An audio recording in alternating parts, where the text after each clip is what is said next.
Hello, ladies and gentlemen, and welcome to Digital Forward Ministry, the new normal. I see we have some people here, so if you would do me a great favor, I mentioned the poll. If you scroll below what you see as the slide, you should see a section that says questions, polls, and offers.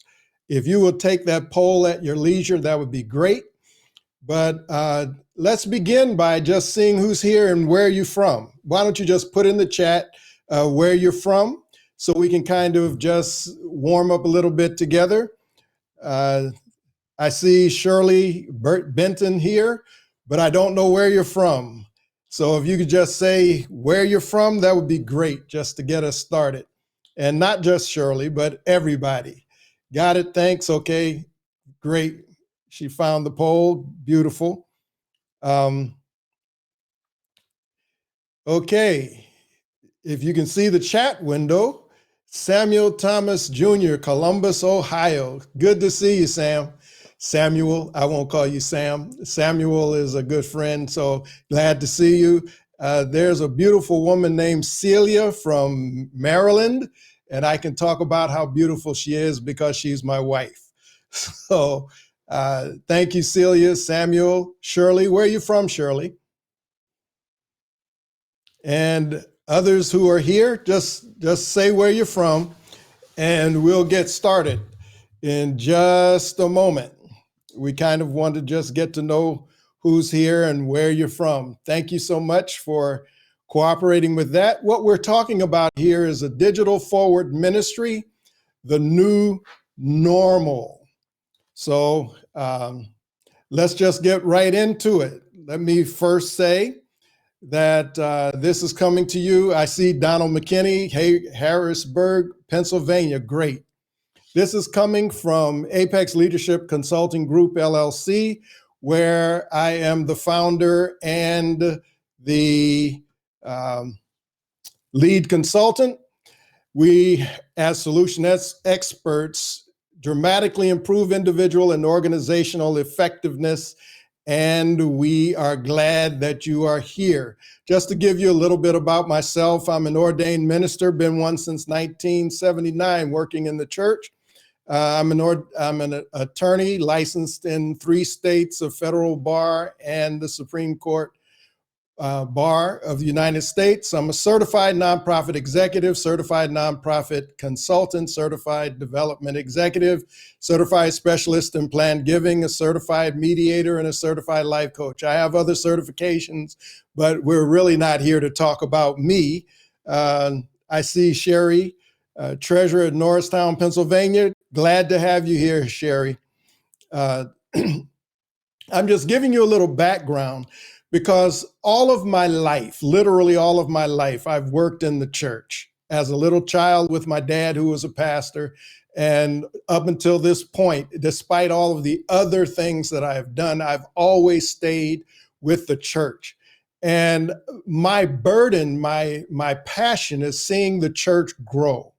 So that's what I want to talk about. Your takeaway today is going to be that you will know the key elements to grow a church in a digital forward ministry. We are not going to talk about implementation. I'm going to do that in the next webinar. So I will send you an email when that next webinar is going to take place. But this webinar, we just want to talk about the key elements to grow a church in this digital forward ministry. Our agenda is to talk about context, purpose, method, and results. That's what we're going to talk about today. So let's get right to it. Context. Clearly, the context is COVID-19. We started in February with transferring from in-building worship services to online streaming. And while some churches have been doing drive-in services where they're in the parking lot or have some smaller gatherings in buildings, COVID-19 has clearly changed the game. And I'm going to talk about it throughout this webinar, the various ways that the church has become a digital forward ministry now. And I don't think it's going to change anytime soon. And I'll explain why I say that. But what are some, put in the chat, what are some of the things that COVID-19 has done to alter how you do ministry at the church? Let's just hear some of the things that you have noticed. What are some of the things that have altered the way you do ministry in the church as a result of COVID-19? Can you share some of those things?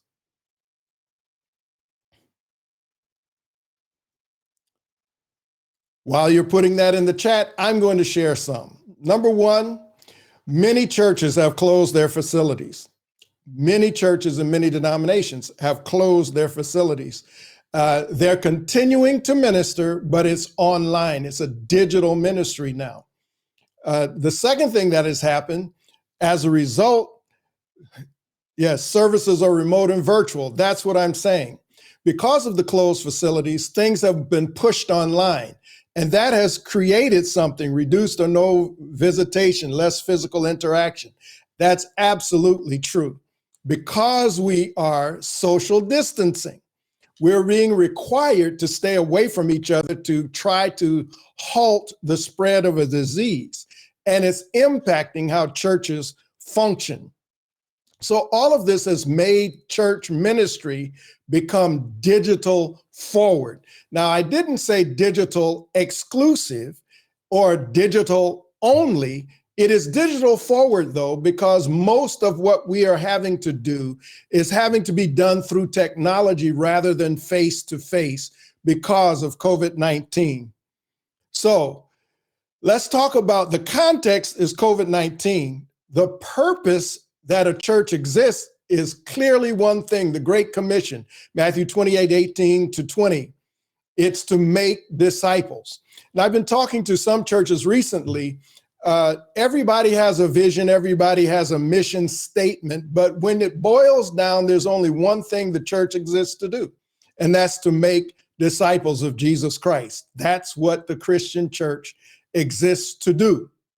Now, in this COVID-19 environment, every church has been put on a level playing field. What I mean is we have a global opportunity to make disciples because everybody has been pushed online. Now, that hasn't been a good thing for everybody. And I'll explain that as we go further into the webinar.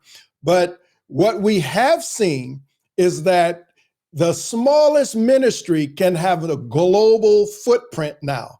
The largest ministries can have a large global footprint because we have been pushed to digital forward. When I say digital, I'm also talking about telephone, what we consider old technology, but it's technology nonetheless.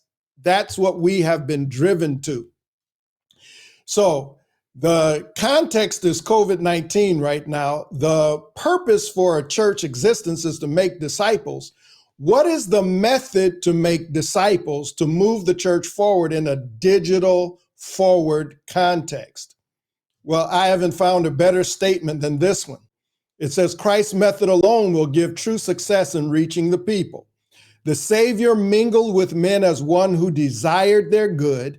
He showed his sympathy for them, ministered to their needs, and won their confidence. Then he bade them follow me. Notice he did three things to get one result so he could call them to follow him. He mingled as one who desired their good. It wasn't that the church was going out there trying to do what was good for the church or try to gather more people into the church because the church needed more members. Jesus was out there mingling with men as one people, as one who wanted their good, and people felt it. The reason they felt it because he showed his sympathy for them and he ministered to their needs. He did those three things to get a single result. He needed the confidence of the people. Once he got the confidence of the people, he could say, follow me. So the method is this simple. Mingle with people as one who desires their good. show sympathy for them, minister to their needs, and win their confidence so you can say, come and follow me as I follow Christ. It's that simple. It's not easy, but it's that simple. I wrote a book to codify a process that would help churches to do that very thing. Retaining the harvest, how to attract, engage, and keep people who join your ministry. In that process, there are 6 indispensable elements that I'll mention right now. But before I do, what do you think might be some indispensable elements that a church needs in a digital forward ministry trying to do what Jesus did by his method? What do you think some of the indispensable elements might be? Just put them in the chat, whatever they may be. And by the way, if you have questions, we're going to answer questions at the end. And those questions can be put in the question section right next to where the poll is. So I don't see anybody writing, so I guess you're waiting for me to say. So let me go ahead and say, here we go. Number 1, you need dedicated people. You need dedicated people working together. While we are in a digital forward ministry stance, ministry is still to people. Technology is nothing more than a vehicle to get to the people. So in order to have a successful, people who, Angela says, people who understand digital media, that's going to be important, as you will see. But ministry is about people, not about technology. And what I'm noticing as I'm going through the internet weekend after weekend, a lot of people seem to be functioning as if the technology is the goal. And what I want to say here is we're dealing with people, so dedicated people working together to find and disciple people is what has to be up front. That's extremely important. The next indispensable element is church management software. I know too many churches that have no software to keep track of people, but the church is a people business. Your inventory in your business is people. Your product in your business is people. Church is about people, but very few churches keep track of people where they are. And I'm going to show you why that's important before we finish. But church management software is vital. Now, in the Seventh-day Adventist context, we have e-Adventist. It is not adequate for what we're talking about here for church management software. E-Adventist is the official way that the Seventh-day Adventist actually reports baptisms and that sort of thing. Who's an officer in the church?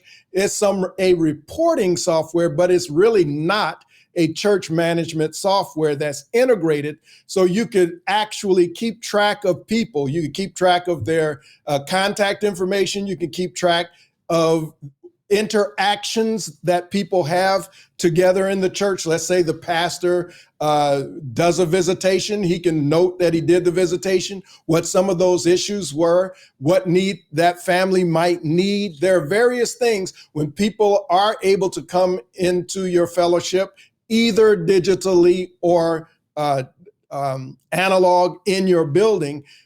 What are you doing to capture the visitors that are watching your live stream? Very few. Every live stream I watch, I have not heard one time a way to actually connect with those guests who have shown up to the live stream and to be able to follow up with them or create a relationship with them to earn the right to ask them to follow you as you follow Christ. Haven't seen it. So church management software that actually works to keep track of people is vital. It's a vital element.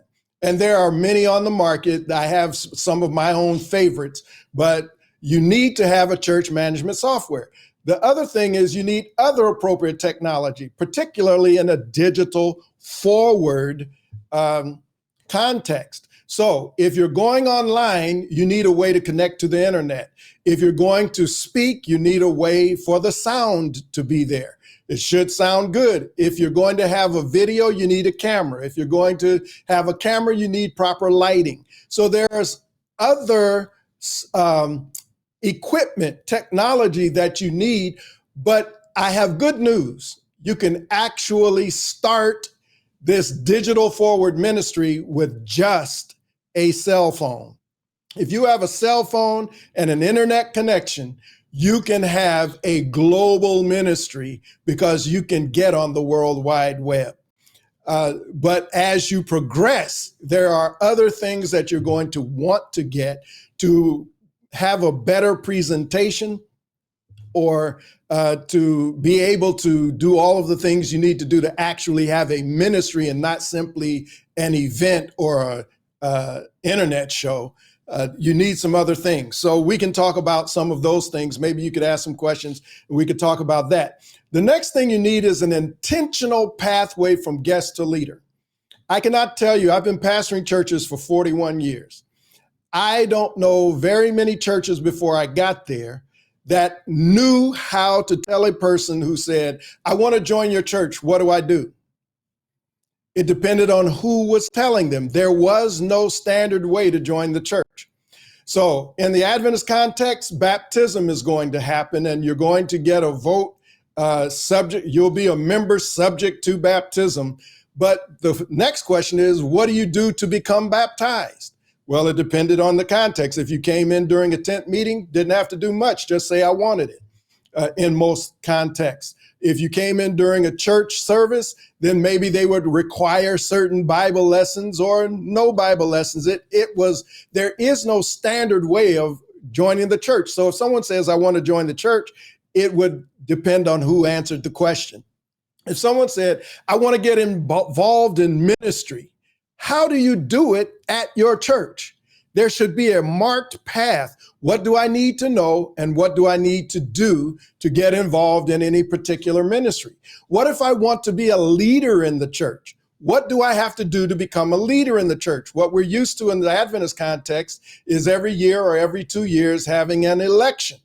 But that doesn't really, if I'm a guest and I'm thinking at some point I'd like to serve in this church, become engaged in ministry, and maybe even be a leader, there's no path marked out. You need a path. And notice if you look at that picture, there are people going in both directions. That's important, and I'll explain why that's important. But you need to have a clearly marked out pathway from guest to leader, a clearly marked out pathway. Here's how you do it at this particular ministry. Next thing, you need to have systems to attract, engage, and keep people. What do you do to attract people to your ministry? What do you do to engage people in your ministry? And once you've done that, what do you do to keep the people? Remembering the goal is disciples, not simply larger and larger gatherings weekend after weekend. You're looking to make 24/7 disciples, not simply church members. So to do that, you have to have systems that people can actually manage without any special skill. The other thing I notice in churches too often is ministries are led by the personality and not by process. In other words, a person with a charismatic personality can get people to work with them in their ministry, but if they leave, nobody can do what they did. So in a systems situation, doesn't require special talent. It just requires understanding how the system works and keeping it going. I'll explain that further if you would like me to. But the next thing is a fulfilling experience. And this one I can also tell you, in all of my years of ministry, very few churches even consider the experience people are having. What typically happens is churches say, We need to grow. So they begin to look around and see who's doing what churches are growing and what are they doing. So for a while, praise teams came in. So maybe that's the key. If we have praise teams instead of choirs, maybe our church will grow. And so everybody started getting a praise team, and choirs are almost gone now. Why? Because people thought that's what's supposed to happen to make your church grow. That's really not the key. The key, let me give an illustration. You go to specific restaurants, or at least you used to, because of the experience you had when you got there. And you would choose a restaurant based upon the type of experience you were looking for. For instance, you did not go to Ruth's Chris restaurant for a quick hamburger and fries. That's not the experience you're going to get there. You do not go to McDonald's for a sit-down, several-course meal. You go to Cheesecake Factory or somewhere for that. That's what I'm saying. Businesses that are successful think about the experience that they are producing for their target audience. And you should target an audience. When you do that, you will get more than your target. But if you don't do that, you suffer the inability to really get the market share that you could get if you had a clear experience. And by the way, at church, what do people really want? At the end of the day, it's not the music that they want, though they might come because they like the music at this church better than that church. It's not even necessarily the sermon that they want. Although, if you look at it, when people were going to church, they got there just before the sermon. Typically, the largest group of people got there just before the sermon. What people are looking for, ultimately, in my opinion, is an experience with God. So the question is, how do we deliver an experience with God in this context, in our ministry? How do we connect? And it has to be culturally centric, because people have ideas about what it means to connect with God by their cultural upbringing, by certain ethnic cues, by different things. But you've got to think about the experience that you are sharing with people. Most churches don't think of it at all. What they think of is the liturgy. What are we going to do first? March down the aisle or not march down the aisle? Are we going to have a call to worship? Sure, that's in the manual. We ought to have a call to worship. Are we going to have an opening prayer? Yes, we must have an opening prayer. And on down the liturgy we go, instead of looking at what experience are we offering the people who have come to meet God? What have we done to enhance their ability to connect with God? I've taken a lot of time on that because I see that it is so important and so undervalued. If you agree with me, just put yes in the chat. If you agree with what I'm saying about having an experience, put yes. And if you don't agree, say no. That's fine. We can have a conversation. But if you agree with that, go to the chat and say yes. Okay, Celia says yes. Sherry says yes. Ramon says yes. The experience is so important. So let's recap. I'll do it quickly. You need 6 indispensable elements: dedicated people working together, church management software. You're in a people business. How can you be in a people business and no way to keep track of your inventory or your product? You need other appropriate technology. We are in a digital forward context. You need an intentional pathway from guest to leader. You need systems not dependent upon personality or the gifts of individuals, but systems that people can come in and pick up and manage so that it actually gets you to attracting, engaging, and keeping people or making disciples of Jesus Christ. And you need to think about the experience that people are having when they come into your ministry. So there are 5 groups in every church, and now you'll see why the pathway is so important. There's the community. The community, this is not my idea, by the way. I got this from Rick Warren, and I keep using it because I think he's right. There are 5 groups in every church. There's the community. The community are people who have nothing to do with your church. They may not even know you exist. That's the community. The community is the globe now in a digital forward context. And before it was, the community was your immediate community around the church. 2, 3, 4, 5 miles radius. And then, of course, all your drive-in members who come from wherever they come. But community are people who have nothing to do with your church. They may not even know you exist. That's the group you've got to find and attract.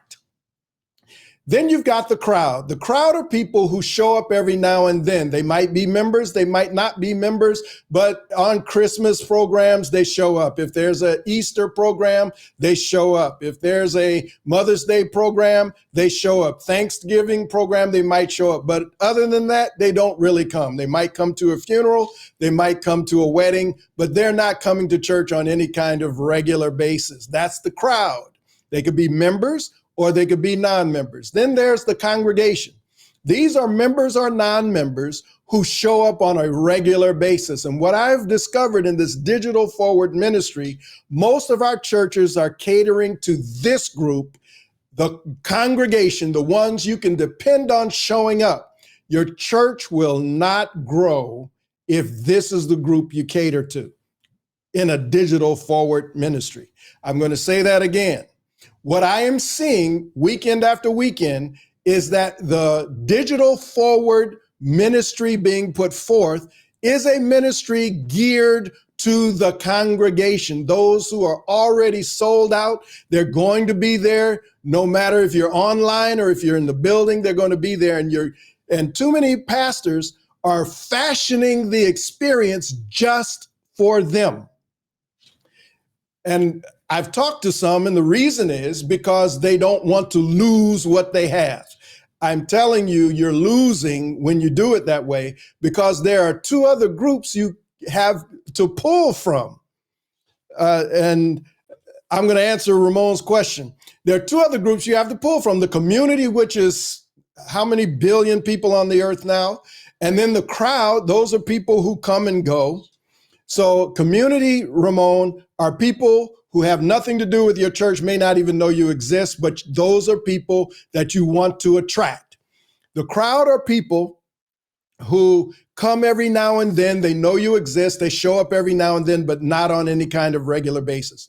The congregation are people who show up on a regular basis, but they may not be engaged, but they show up on a regular basis. The committed are the people who are engaged. They are actively working in the ministry in some way. They're actively engaged. And then the final group is the core. These are your leaders. Now, you will find float between the crowd and the core. What I mean is, people don't stay in their group. If life gets hard for a leader, they'll back down into the congregation. And they may not be engaged in anything, but they come on a regular basis. Then someone who's in the congregation says, you know what, I want to do something for the Lord, and they become committed. And they even get to the point where they're leading. And then the election comes around and they're not in there, and then they become the crowd because they're offended that they weren't reelected to a particular position. There's float between the crowd and the core. That's always going to be there. So you need one other thing. You need a safety net of love and nurture that keeps any of them, once they have attached to your church in any way or come in contact with your church, then you have to have a way to keep them from falling through the cracks. Not too long ago, I was at a church doing a seminar, and one of the stalwarts in the church, someone who was very prominent in the church, said, you know, what you're saying is right, because I got sick last year and I was away from church for more than 6 months, and absolutely nobody said anything to me, contacted me. They acted like they didn't even know I was gone. And when I came back, no one acted like I was missed. That's why we need that nurture. There has to be a system for making sure people cannot fall through the cracks unnoticed. Now, there are 6 jobs as well for 6 teams, and let's go through those quickly. Number 1, you want to attract the community, so you need a team that focuses on attracting the community. Now, how are you going to do it? We can talk about that. We will talk about that in just a minute. Attract the community. Once the community finds out you exist, the next thing you want to do is remember them so that they can become part of the crowd. They may not come on a regular basis, but they know they're known. Remember them. The next thing you want to do is befriend them so that they become part of the congregation, coming around on a regular basis. Whether they become members or not, they're there on a regular basis, because the thing that I found out when I did my very first consultation back in 1979 for a conference to find out why people left the church, the number one reason was they had no friends at the church. That was the number one reason that they left. So we need to befriend them. Then we want to engage them so that they become the committed. And finally, we want to train them and empower them so they can lead. So attract them, remember them, befriend them, engage them, train them, but that's only 5 teams. What's the last one? Love them, nurture. Love has to be under all of it, or nothing that you do is going to last. So let's talk about it in a digital forward ministry. How do you attract? Right now, because of social distancing, we have to take full advantage of all of our tools. One of the tools that churches have are websites, and is one of the worst tools in our toolbox for 2 reasons. Number 1, typically, and I look at a lot of church websites, typically the website is not maintained. So you'll look on the calendar in that website and you'll see events from 2016. You'll see pictures and announcements for events from 2018. And here we are in 2020. So anybody going to your website knows automatically you don't pay any attention to it. So the website must be outward focused. Outward focused. You want to use it as a tool to attract people who are not already part of your ministry. Now, can you use it for the people who are part of the ministry? Yes, but your primary object is to make sure the website is attracting people who are not part of your ministry, because you have other mechanisms for keeping in contact, or should, with those who are already part of your ministry. The website is a prime way to begin to make the impression that this is the spiritual home that I want to join. If I'm a guest, someone says, hey, you ought to check out my church, and I go to your website, I ought to know that website was for me, a person who's not a member of the church. Next thing we have to deal with is social media. We may not like it, and I don't very much, but it is where people are. So if you're going to attract the community, people who don't know about you, you have to engage in social media in an ethical and proper way. Streamed content is all over the place, and I can tell you most of it is bad, because we're only trying to satisfy and keep together that group that we already have, for fear we're going to lose somebody. I'm telling you, if you have an aggressive, we're going to win the world attitude, you must attract the people who are not in your group yet. You must. Email, telephone are very important tools. I hate email, but email is essential for helping to develop relationships with people you don't know. If they visit your live stream, make sure you have a way to capture their contact information.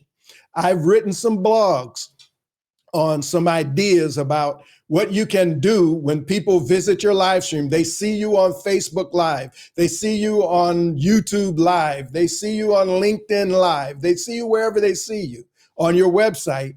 What do you do to make sure you acknowledge a guest's presence and capture their contact information so that you can begin to develop a relationship to earn the right to say to them, follow me as I follow Christ? That is vital, vital, vital. If you agree with me, just say yes in the chat. I put prayer here as part of the attract because, thank you, Donald, I see yes. I put prayer here in the chat, in the attract part. Thank you, Shirley. Thank you, Pastor Vervette, Richard. Yes, all saying yes. Thank you so much. I put prayer in the attract column because in this COVID-19 context, people are losing their jobs. People are hungry. They're losing their homes. People are losing jobs, home. They need food. There are all kinds of issues. They're losing loved ones. So having a way to say, listen, come to us. We will pray for you. But do more than pray.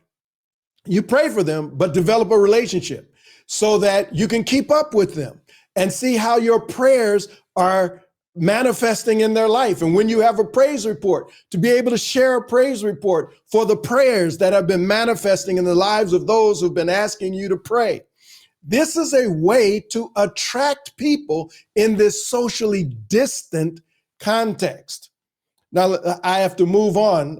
I don't want to run out of time here. I'm almost to the finish. But community impact. How do you engage people? You have to have community impact. What are some of the things? When this new administration in the United States comes in, they're going to be looking at doing some things to tamp down this pandemic. One of the things I'm sure is going to happen is they're going to expand testing. Can your church be a test site for your area? They're going to need to distribute the vaccine once it's ready to go and they've worked out all the logistics. You may not be in that logistics line, but you might be as a place where people can actually come to get that shot. You definitely, there is the food need. So having a way to distribute food on a regular basis is having community impact. But something else can happen. The people that you serve can become people that serve. You want to invite people to join with you to make an impact in your community. You might have some kind of a ministry to help people to get jobs when they've lost a job. Or you realize that people are losing people, they don't have a church home. Your church might be the place, depending on how your organization is functioning. Your church might be the place where you can do the funeral, or you can meet them at the gravesite and just be with the family who doesn't have a church but has lost a loved one to COVID-19. And it become known in the community. If you need somebody to do the service, we have somebody at our church who can do the service. There are so many different ways based on the needs of people that we can impact the community, despite the fact our churches may not be open.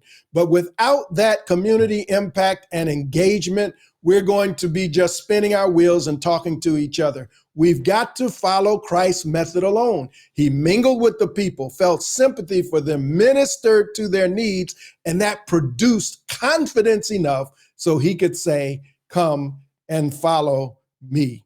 And then finally, the whole goal is to make disciples, not simply to make larger and larger weekend gatherings. We call them church services. That's not the goal of church. That's what we seem to focus on, but that's not the goal. The goal is to make a 24/7 disciple of Jesus Christ. So whether we're in a church or online, they're a disciple, and in their sphere of influence, they are spreading the love of Christ in such a way that they begin to mingle with people, show their sympathy, meet needs, and win confidence so they can say, follow me. That's the goal. That's how you keep people. You make them a disciple of Jesus Christ. It is not our programs at the church. It is not our choirs. It's not our tactics. It's a connection with Jesus Christ that holds the people. But it's connection that is involved in a mission, which is the Great Commission that Jesus gave us to go and make disciples. So what is the result of employing these elements? It's very simple. You begin to grow the church. And I like this slide because it has the wheat over there, because it reminds me of retaining the harvest.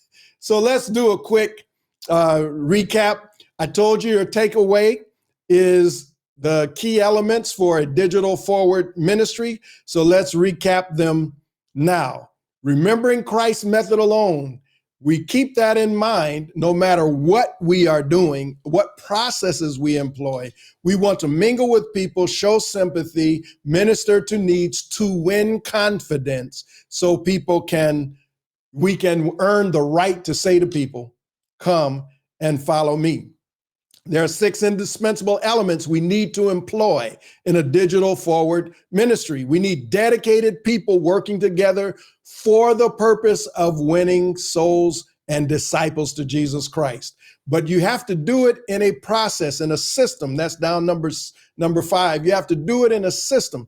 But you need church management software. You need other appropriate technology in a digital forward context. You need intentional pathways from guest to leader. If you don't work that out, you're going to flounder. When you work it out, you don't need talented people to make church growth happen. You just need to make sure the system is in place. And when people come and go, you replace them with people who can manage a simple system, as opposed to needing people who have special personalities and special gifts and all that sort of thing. You need systems to attract, engage, and keep people. And you must think about what is the experience people are having. I forgot to say to you, in this digital forward ministry, people are making decisions about whether or not to walk with you between 4 and 8 seconds. Did you hear what I said? They're making decisions between 4 and 8 seconds. So what is the experience they click on to? You've got to think about it. It can't be haphazard. Now, the 6 jobs, you've got to attract them. You've got to remember them, befriend them, engage them, train and empower them, and all the time love them. Digital forward ministry requires you to be digital, intentionally, and outward facing so you can attract people. And then, of course, engage them in various ways and keep and make disciples.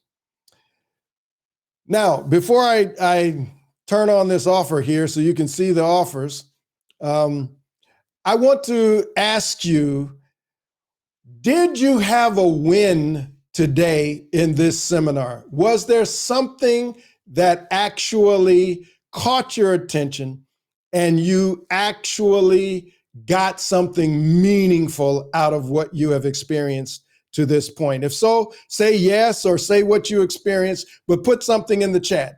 Was your time, we've spent approximately 45 minutes together, was it worth your time? Did you get a win? Samuel says yes. Anybody else? Did you get a win? Did you come away with something? Shirley says yes. Thank you. Donald says got a win. Great. Reginald says yes. That's beautiful. Great. I'm going to turn on the offer now, and let's talk about the 2 offers. When you look down there, the first offer is my book is priced at $30. I never sell it at $30, but it's priced at $30. If you would like the book for today until the 20th of November, from today to the 20th, so you got 3 days. The book is $15. If that's what you want to do, just click on book. It'll take you, and just what you need to do then is schedule a time with me, make your order. We'll take care of it at that time. So that's the first thing. I recommend you get it for all your members, officers, everybody. And then I see the next offer is a 30-minute consultation. It's a $250 value. I would love to talk with you about what we talked about today, how you could actually, and it's free, it's not going to cost you anything, but under the offers there, you can see and you can just click and make your appointments. I have limited appointments tomorrow and on Friday, and just those are the times. Get on there. You could purchase a book, or you can have a 30-minute consultation. We could just discuss what we talked about here today. But while that's happening, I want to just read a testimonial from a pastor who says, Jackson goes the extra mile and helps me get results. What he shared with me totally transformed my ministry, and people see and feel it by the experience they have when they come to my church. If nothing else, everyone needs to read his book, Retaining the Harvest. Thank you for that plug. It will help you fill a missing piece in your leadership and church experience. It is a must-have for your library. I highly recommend you work with Jackson to go to the next level. And I appreciate that from Pastor Marlena. Now, if in the few minutes that we have left, if you have any questions, I would love to answer your question. You could go over to the question box or put it in the chat. I'm going to take just a few moments to answer some questions, or if you have some comments, just put them in the chat. We'll share them with everybody. But what we wanted you to do was get the keys. The next webinar is going to be, how do I implement this? How do I implement this? My goal is to help churches in a digital forward context to successfully grow. So that's what I really, really want to help people to do. So if you have any questions, I'm open to your questions at this point. You could either put them in the question box or you can put them in the chat. If you don't have any, we will just end the webinar.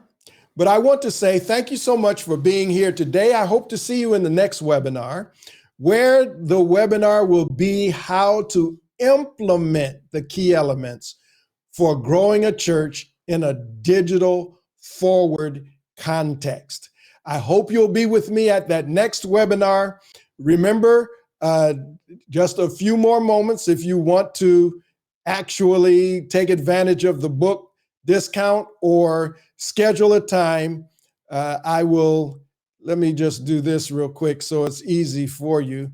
If you see right here, jacksondoggett.as.me, jacksondoggett.as.me. You might take a screenshot of that, and you will be able to spend some time with me or purchase the book at that discount.